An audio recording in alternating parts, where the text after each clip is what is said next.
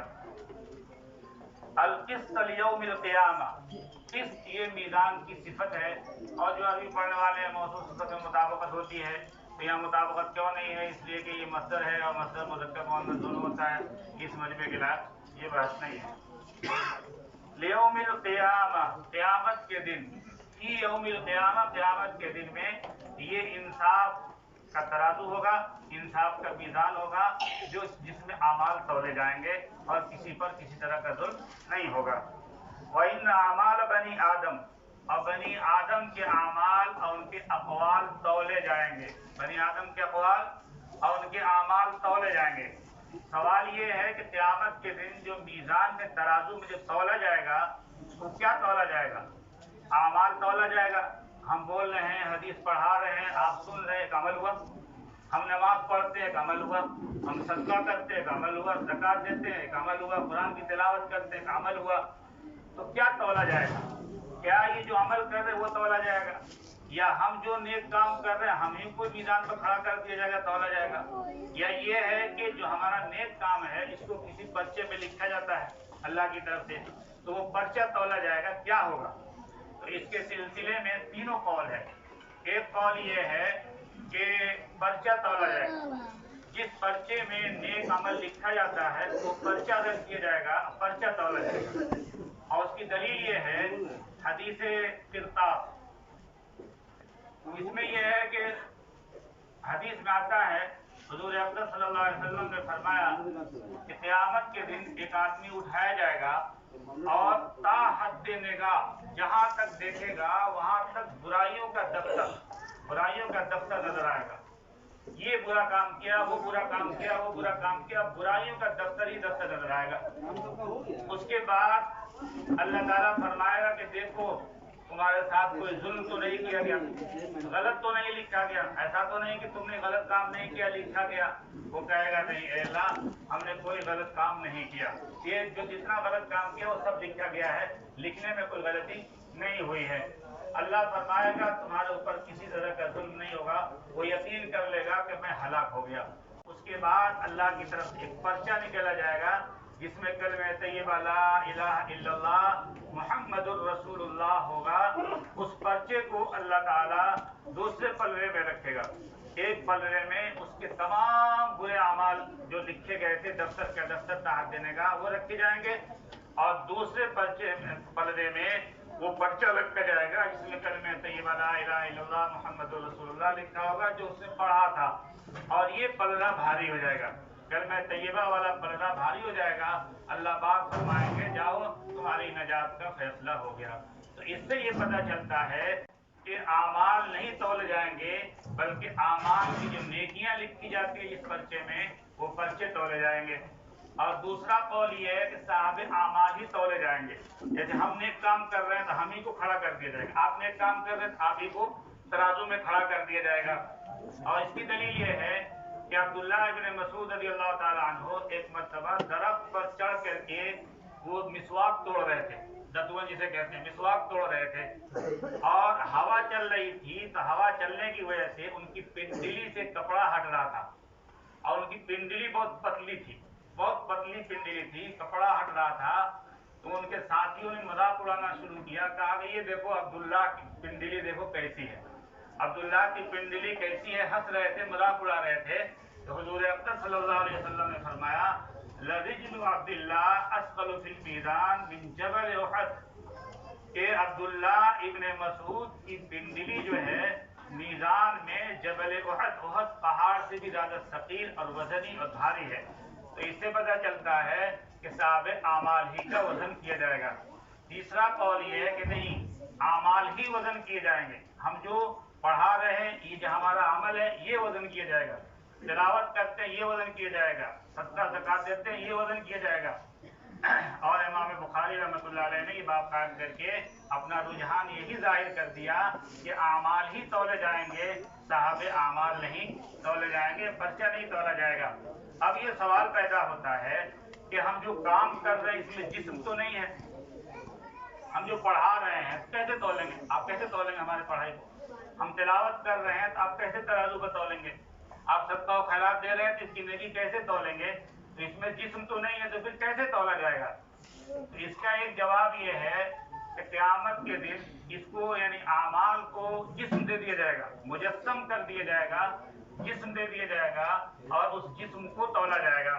اور اس کی دلیل یہ ہے کہ امام مالک ابن دینار شیخ زکریا علیہ الرحمٰن نے اس واقعے کو فضائل اعمال السجل میں لکھا ہے کہ مالک ابن دینار شروع میں اچھے آدمی نہیں تھے، برے تھے، شراب پیتے تھے. شب برات میں وہ سو گئے، شراب پی کر کے سو گئے، عشاء کی نماز چھوڑ کر کے سو گئے.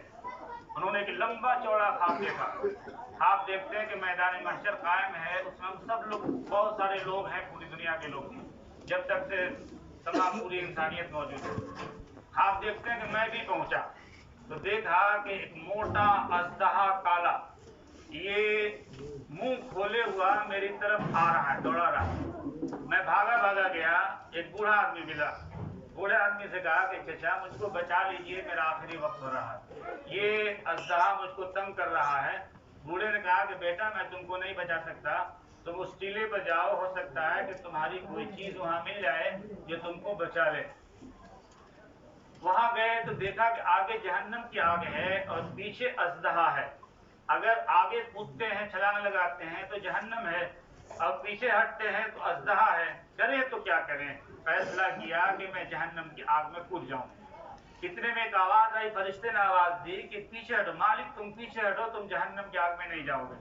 پیچھے ہٹے، بھاگے، پھر اژدہا دوڑایا. بھاگتے پھر اس بوڑھے کے پاس آئے جس سے پہلے ملاقات ہوئی تھی. کہا چچا اب تو بچا لو، اب تو میری آخری حالت ہو رہی ہے. کہا کہ میرے بیٹا میں نہیں بچا سکتا، اس ٹیلے پر جاؤ، ہو سکتا ہے تمہاری کوئی امانت رکھی ہے جو تم کو بچا لے. وہاں پر گیا تو دیکھا کہ خوبصورت مکان ہے جس میں چھوٹی چھوٹی کھڑکیاں ہیں اور ایک فرشتہ پہرا دے رہا ہے. اس نے دیکھا مجھ کو تو آواز لگائی کہ تم نکلو، ایک پریشان حال آ رہا ہے، اژدہا اس کو دوڑا رہا ہے. اس سے چھوٹے چھوٹے بچے نکلے، چھوٹی چھوٹی بچیاں نکلی. میری ایک بچی جو 2.5 سال 3 سال کی تھی، اس کا انتقال ہو گیا تھا. آخر میں وہ نکلی تو دیکھا کہ یہ تو میرے ابا ہیں، تو چیخ مارا اور کہا کہ یہ تو میرے ابا ہیں. اس کے بعد وہ گود میں آ کر کے بیٹھ گئی اور ایک ہاتھ سے اشارہ کیا ازدہے کی طرف، کہا کہ تم جاؤ، میرا ابا کو نقصان نہیں پہنچا سکتے ہو۔ گود میں آ کر بیٹھ گئی اور اس نے قرآن کی آیت پڑھی، الم یان للذین آمنوا ان تخشع قلوبهم لذکر اللہ، کیا اللہ والوں کے لیے وہ ابھی بھی نہیں آیا کہ اللہ کی یاد سے ان کا دل دہل جائے؟ میرے بھائیوں، ہم لوگوں کے سامنے بھی آئے، ہم لوگوں کے لیے بھی یہ ہے، صرف مالک ابن دینار کے لیے نہیں۔ الم یان للذین آمنوا ان تخشع قلوبهم لذکر اللہ، کیا اللہ والوں کے لیے ابھی بھی وقت نہیں آیا کہ اللہ کی یاد سے ان کا دل دہل جائے؟ یہ پڑھا۔ مالک ابن دینار نے خوابی میں پوچھا کہ بیٹا کیا تم کو قرآن یاد ہے، قرآن کی آیتیں یاد ہے؟ کہا کہ ابا آپ سے زیادہ یاد ہے۔ اس کے بعد بچی نے خوابی میں خواب کی تعبیر بتائی، کہا کہ ابا آپ کو معلوم ہے کہ یہ اژدہا کون ہے، یہ بوڑھا کون ہے؟ یہ اژدہا آپ کا برا عمل ہے اور وہ بوڑھا آپ کا نیک عمل ہے۔ آپ کا برا عمل اتنا وزنی، اتنا مضبوط، اتنا بھاری، طاقتور ہو چکا ہے کہ قریب ہے کہ آپ کو جہنم کے آگ میں ڈھکیل دے، اور آپ کا نیک عمل اتنا کمزور ہے کہ اس میں بچانے کی صلاحیت نہیں ہے۔ ابا ابھی بھی آپ توبہ استغفار کیجئے۔ مالک ابن دینار اٹھے اور پھر توبہ استغفار کیا، تو کیا کہیے ان کو کہ مالک ابن دینار اتنے اللہ کے ولی بن گئے کہ جو قسم کھا لیتے تھے اللہ اس کو پورا کر دیتا تھا۔ تو یہاں پر اعمال کو مجسم کیا گیا کہ نہیں، کہ برے اعمال کو اژدہے کی شکل میں دکھایا گیا اور نیک اعمال کو بوڑھے کی شکل میں دکھایا گیا۔ ہم لوگ بھی خواب دیکھتے ہیں، کبھی کبھی تو لگتا ہے کہ ہاتھی دوڑا رہا ہے، اور کبھی لگتا ہے شیر دوڑا رہا ہے، کبھی لگتا ہے کچھ دوڑا رہا ہے۔ کیا واقعی ہاتھی شیر دوڑاتا ہے؟ نہیں، ہمارے برے اعمال ہوتے ہیں جو مجسم شکل میں آتے ہیں۔ اللہ والوں کو لوگوں کے گناہ نظر آتے ہیں، کبھی سور کی شکل میں، کبھی کتے کی شکل میں، کبھی کسی شکل میں نظر آتے ہیں۔ تو ایک جواب تو یہ ہے کہ قیامت کے دن اعمال کو مجسم کیا جائے گا، جسم دیا جائے گا اور اس جسم کو تولا جائے گا۔ اور دوسرا جواب یہ ہے کہ اس زمانے میں یہ جواب تو بالکل آسان ہے۔ یہ پہلے زمانے کی بات تھی جو سمجھ میں نہیں آتی تھی، اس زمانے میں تو سمجھنا آسان ہے۔ آج بخار کو ناپتے ہیں کہ نہیں ناپتے ہیں کہ 100 ڈگری ہے کہ 102 ڈگری ہے؟ بخار کو کیسے ناپتے ہیں؟ کیا اس کو جسم ہے؟ نہیں جسم ہے تو اس کو ناپ لیتے ہیں۔ ہوا کو ناپتے ہیں اور حرارت کو ناپتے ہیں، برودت کو ناپتے ہیں، گرمی اور سردی کو ناپتے ہیں کہ نہیں، اتنی ڈگری ہے، اتنا ٹمپریچر ہے، یہ سب ناپتے ہیں۔ اور اب تو ہم جو بول رہے ہیں وہ بھی ٹیپ ہو رہا ہے۔ موبائل سے بات کرتے ہیں تو ٹیپ کرتے ہیں کہ نہیں کرتے ہیں، اس کے بعد پھر وائرل کرتے ہیں کہ نہیں کرتے ہیں، سب ہوتا رہتا ہے۔ تو پہلے زمانے میں یہ بات تھی، اس زمانے میں یہ بات نہیں ہے۔ اس زمانے میں اس کا سمجھنا بالکل آسان ہے۔ اعمال تولے جائیں گے، اعمال تولے جائیں گے اور اقوال بھی تولے جائیں گے۔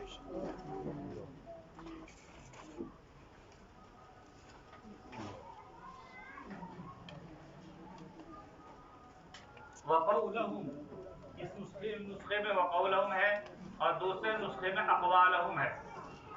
اقوالہم ہے تب تو کوئی بات ہی نہیں، بہت سے اقوال تولے جائیں گے، اور قولہم ہے تو واحد ہے۔ تو اس کا جواب یہ ہوگا کہ چونکہ بات جو نکلتی ہے وہ زبان سے، بات نکلنے کا جو مخرج ایک ہے زبان، اور اعمال جو ہوتے ہیں بہت سارے اعضاء سے نکلتے ہیں، اس لیے وہ جمع لائے اور قول کو واحد لائے، کیونکہ اقوال جو نکلتے ہیں وہ زبان سے نکلتے ہیں، زبان ایک ہی ہے۔ امام بخاری رحمۃ اللہ علیہ نے اصل تو باب قائم کیا اقوال اعمالہم، اس کے ساتھ ساتھ قولہم بھی لائے، اس لیے کہ آگے جو حدیث ذکر کر رہے ہیں اس میں قول کا ذکر ہے، عمل کا ذکر نہیں ہے۔ آگے جو حدیث ذکر کر رہے ہیں اس میں قول کا ذکر ہے، عمل کا ذکر نہیں ہے۔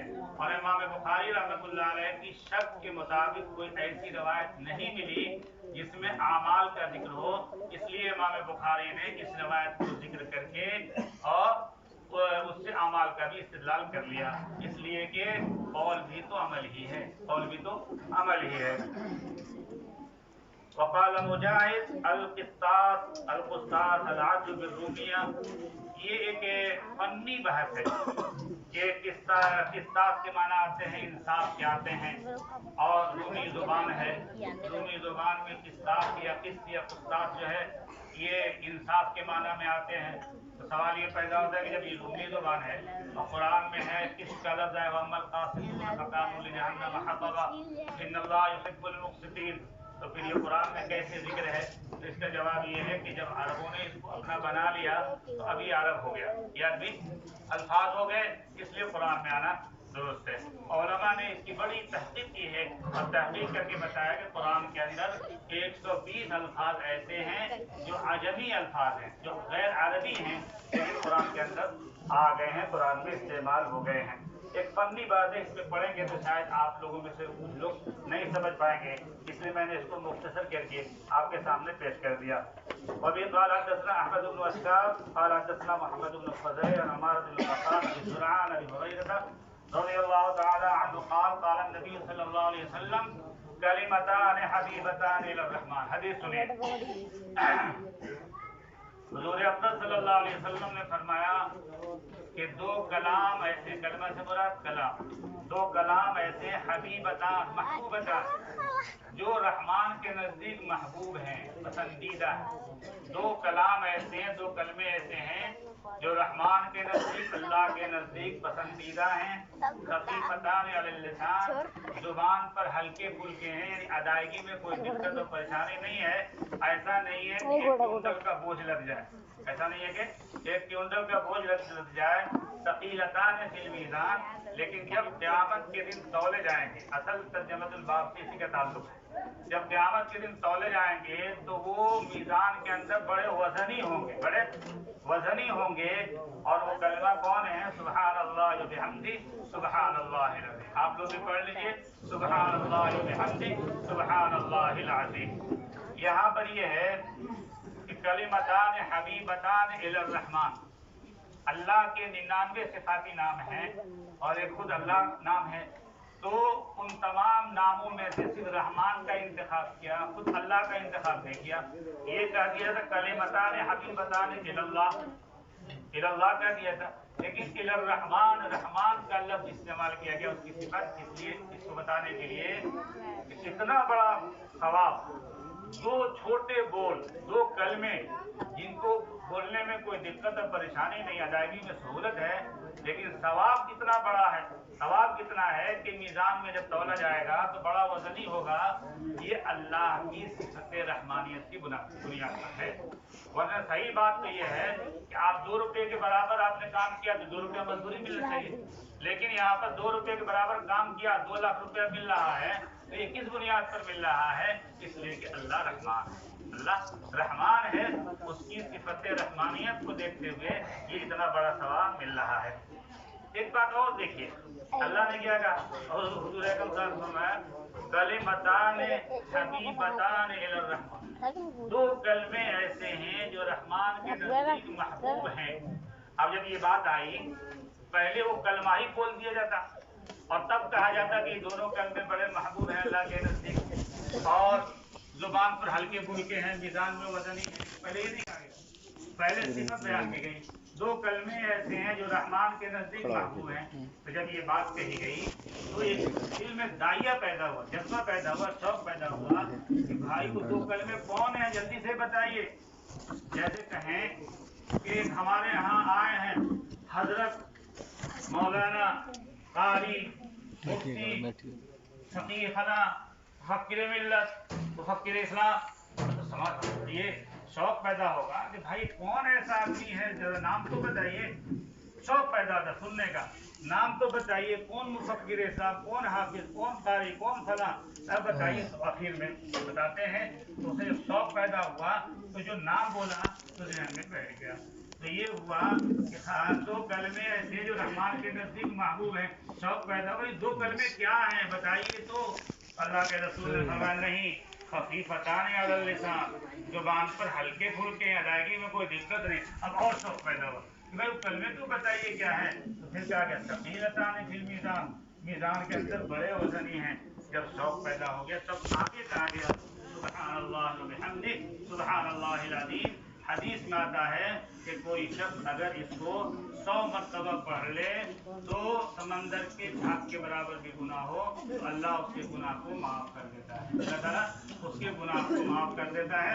2 جملہ سبحان اللہ و بحمدہ سبحان اللہ العظیم، یہ دونوں جملہ بالکل سمجھیے کہ سمندر کو کوزے میں بند کر دیا گیا. جو عربی پڑھنے والے ہیں وہ جانتے ہیں کہ سمندر کو ہم تو کہیے کہ لوٹے میں بسنے میں بند کر دیا گیا ہے. اتنا بڑا اللہ کی 2 ایک ایک اللہ کی صفت جلالی اور ایک اللہ کی صفت جمالی. اس کو یوں کہیے کہ ایک اللہ کی صفت ایجابی اور ایک اللہ کی صفت سلبی. ایک کے اندر سبحان اللہ میں اللہ کی صفت سلبی کو بیان کیا، تمام نقائص سے، تمام برائیوں سے، تمام خامیوں سے پاک کر دیا گیا. اس کے بعد وبحمدہ اس کی صفت ایجابی کو بیان کیا گیا. اس میں دونوں صفتوں کو، اور یہ بھی دیکھیں غور فرمائیں کتنا یعنی باریک نقطہ ہے کہ صفت سلبی کو پہلے بیان کیا گیا اور ایجابی کو بعد میں بیان کیا گیا. اس لیے کہ پہلے برتن کو پاک صاف کرتے ہیں تب جا کر اللہ کے نزدیک اللہ کے اندر موجود ہیں. یہ مختصر سا کلام جو بخاری شریف کے ترجمۃ الباب پر ہوا اور حدیث پر ہوا اور ما قبل شروع اور ما بعد کی مناسبت بیان کی گئی. اب تھوڑی سی بات آتی ہے امام بخاری رحمۃ اللہ علیہ پر.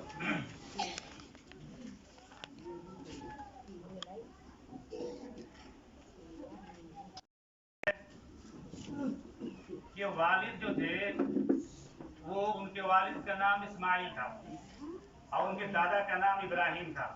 تو دادا کے بارے میں تو احوال معلوم نہیں ہے، لیکن ان کے والد کے بارے میں معلوم ہے کہ ان کے والد اسماعیل بڑے محدث تھے اور بڑے بڑے مشائخ نے، بڑے بڑے لوگوں نے ان سے حدیث حاصل کیا. اور یہ امام مالک کے شاگردوں میں سے تھے اسماعیل، اور عبداللہ ابن مبارک کی بھی صحبت حاصل رہی. ان کے ایک شاگرد کہتے ہیں کہ جب ان کا انتقال ہونے لگا تو میں اس وقت موجود تھا.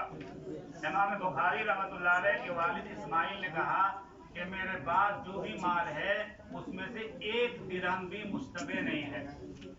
آپ غور فرمائیے، امام بخاری کے والد کہا کہ ان کی والدہ بہت زہد و تقوی والی تھی. امام بخاری کی والد کا انتقال بچپنے میں ہو گیا، بہت کم سنی میں. ان کی والدہ نے ان کو پالا اور امام بخاری رحمۃ اللہ علیہ پہلے تو بینا تھے، یعنی روشنی تھی، لیکن بچپن ہی میں نابینا ہو گئے. ایک تو والد کا انتقال ہو گیا، ان کی والدہ پر شوہر کے انتقال کا افسوس تھا، اور دوسرے میں یہ ہے کہ بیٹا جو ہے یہ نابینا ہو گیا، اس کا افسوس. تو امام بخاری رحمۃ اللہ علیہ کی والدہ نے بہت دعائیں کی، بہت بیٹے کی بینائی لوٹ گئی. جب صبح اٹھتی ہیں تو دیکھتی ہیں کہ بیٹا تو بالکل بینا ہے، دیکھ رہا. بہت خوش ہوئی، اللہ کا شکر ادا کیا. اس سے ہمیں جو سبق ملتا ہے پورے مجمع کو وہ یہ کہ ماں باپ جب نیک ہوں گے تو اولاد بھی نیک ہوگی. ماں باپ نیک ہوں گے تو اولاد بھی نیک ہوگی.